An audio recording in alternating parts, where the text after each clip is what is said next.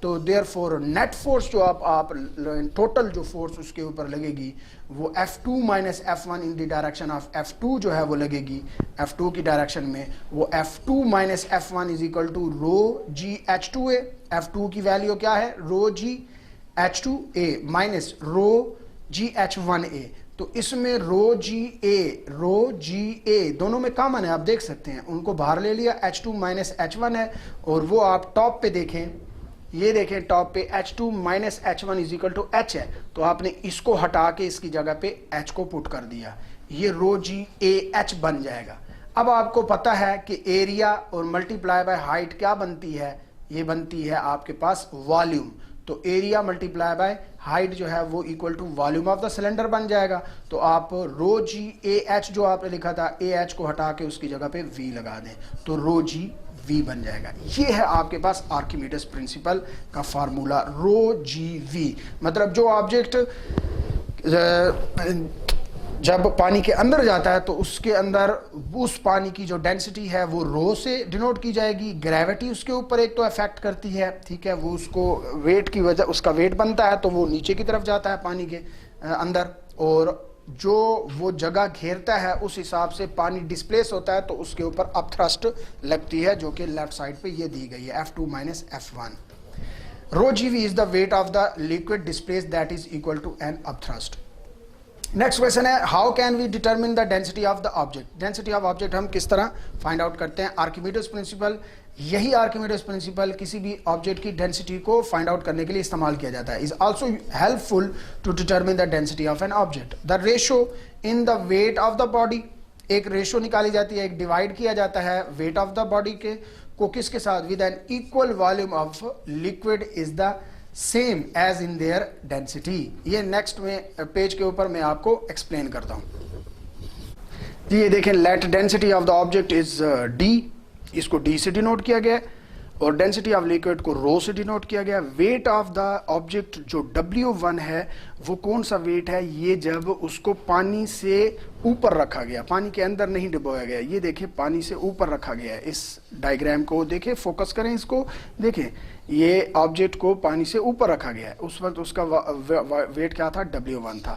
Weight of equal volume of the liquid جو W سے denote کیا گیا ہے وہ W1 مائنس W2 ہوگا. جب W1 پانی سے باہر تھا آبجیکٹ, اور W2 کیا جب وہ پانی کے اندر ہوگا, تو ان دونوں کے ڈفرنس کو آپ کیا کہیں گے؟ Wait of the volume of liquid کہیں گے.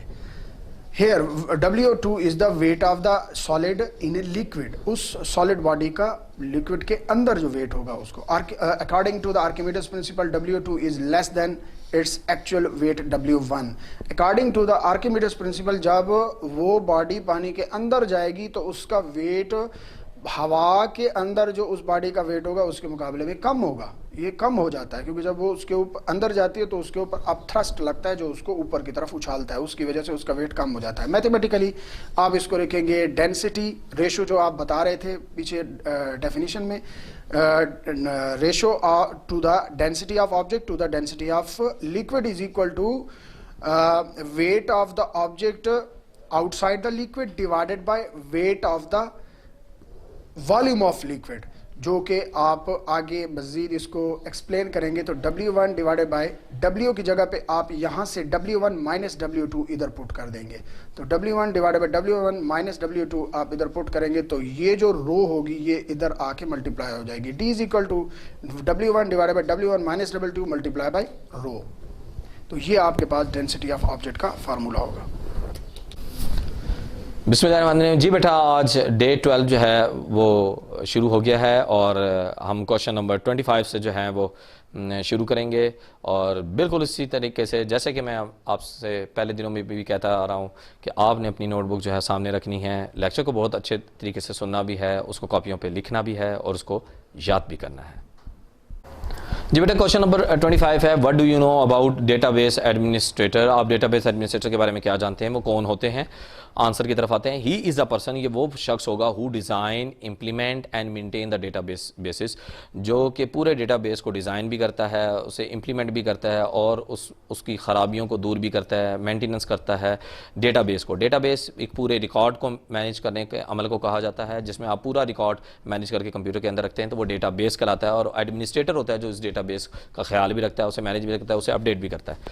He also ensure the security of the data base, اور یہ انشور بھی کرتا ہے کہ آپ کی ڈیٹا بیس کی جو سیکیورٹی ہے وہ بالکل زبردست ہے اور کوئی اور شخص جو ہے اس کو استعمال تو نہیں کر رہا یا اسے خراب تو نہیں کر رہا. کوشچن نمبر 26 کی طرف آتے ہیں. Right about the working of web designer.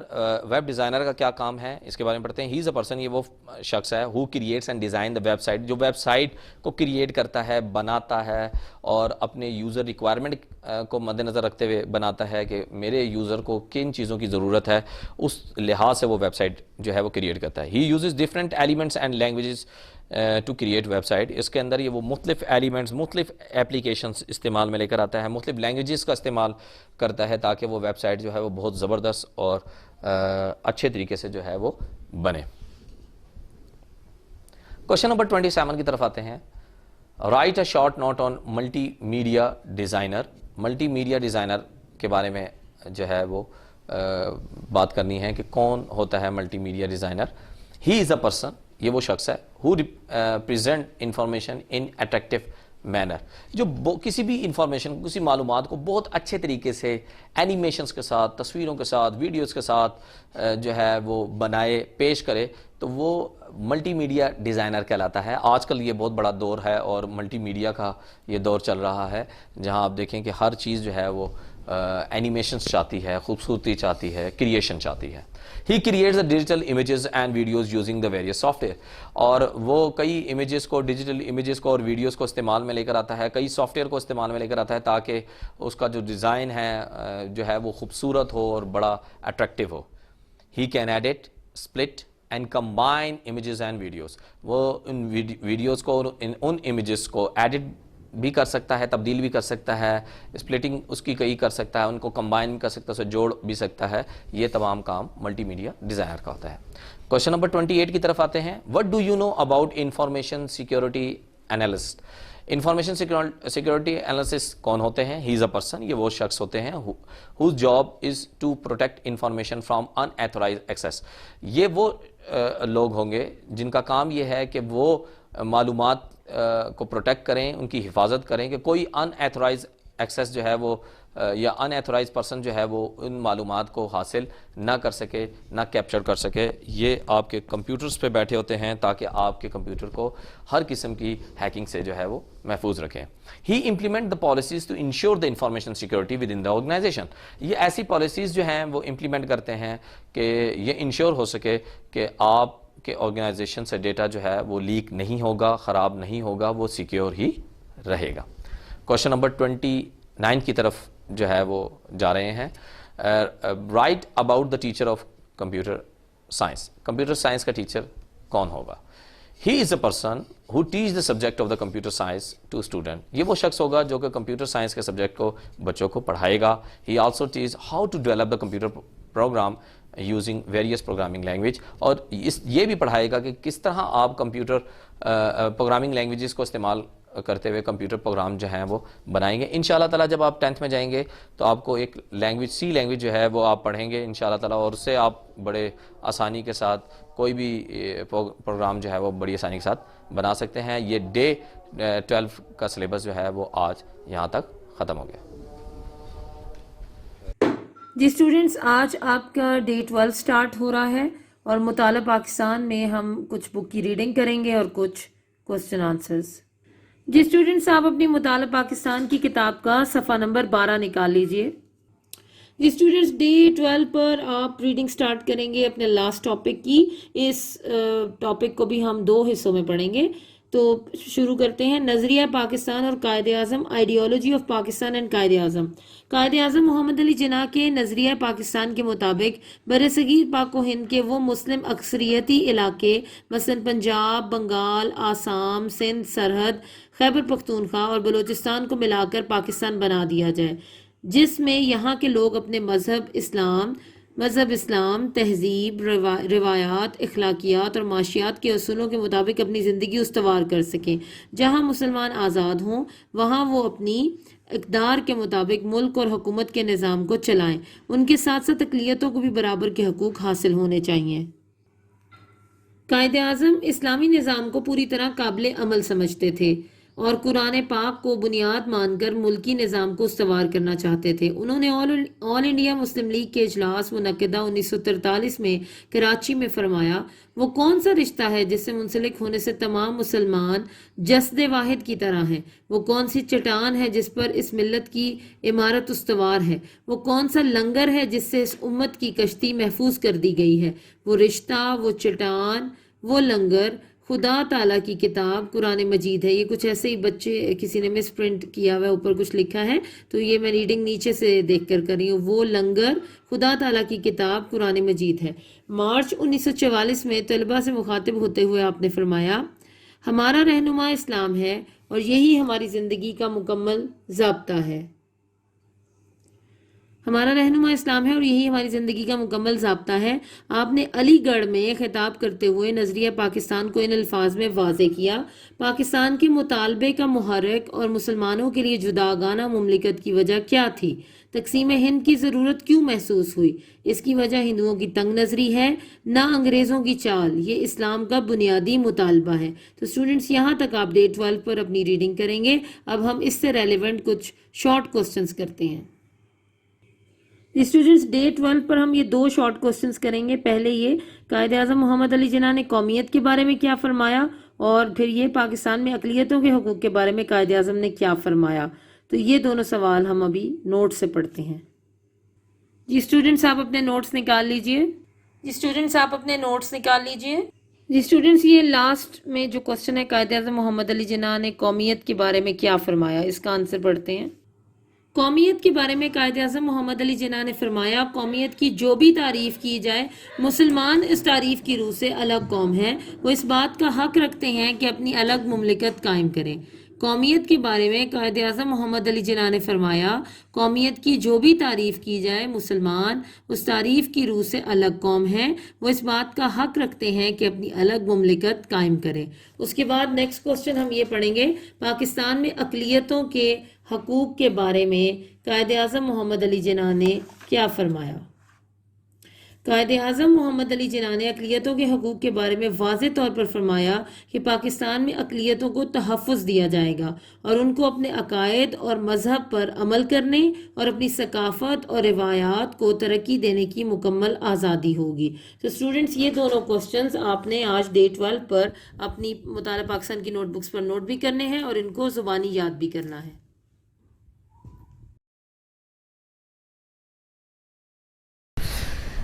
So, day 12 of your biology class, welcome back, and we are advancing towards complexity of life from simple level, and I hope you have well prepared your yesterday's lecture. Now starts next step of levels of organization. Dear students, in topic levels of organization, previous جو ہم discuss کر چکے ہیں، میں آج اس تمام کو آج سم اپ کرتی ہوں۔ تو ہم نے شروع کیا تھا subatomic level to elements, to bio elements, then biomolecules, organelles, cell, tissue, organ and organ system. تو آج کا جو ٹاپک ہے وہ انڈیویژل لیول ہے۔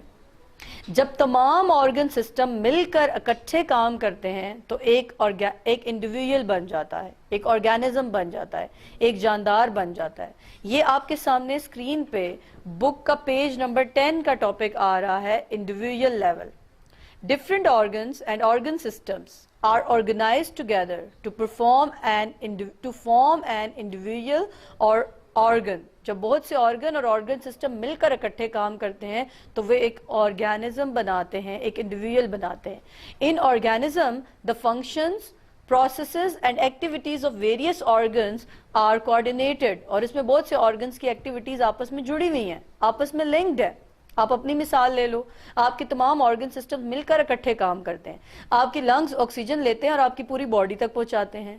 آپ کی ڈائجسٹو سسٹم میں آپ فوڈ لیتے ہو اور وہ پوری باڈی کو انرجی دیتا ہے, اور اس طرح مل کر آپ کام کرتے ہو. For example, when a man is engaged in continuous hard work and exercise, not only his muscles are working but also there is an increase in the rate of respiration and heartbeat. جیسے کہ آپ heavy physical activity کرتے ہو تو آپ کی heart beat increase ہوتی ہے اور آپ کی سانس تیز ہوتی ہے, کیونکہ آپ کے دو سسٹم اکٹھے مل کر کام کر رہے ہوتے ہیں, respiratory system and circulatory system. تو اسٹوڈینٹس, آپ نے یہ ٹاپک یہاں سے یاد کرنا ہے اور یہ یہیں سے آپ نے لکھنا ہے.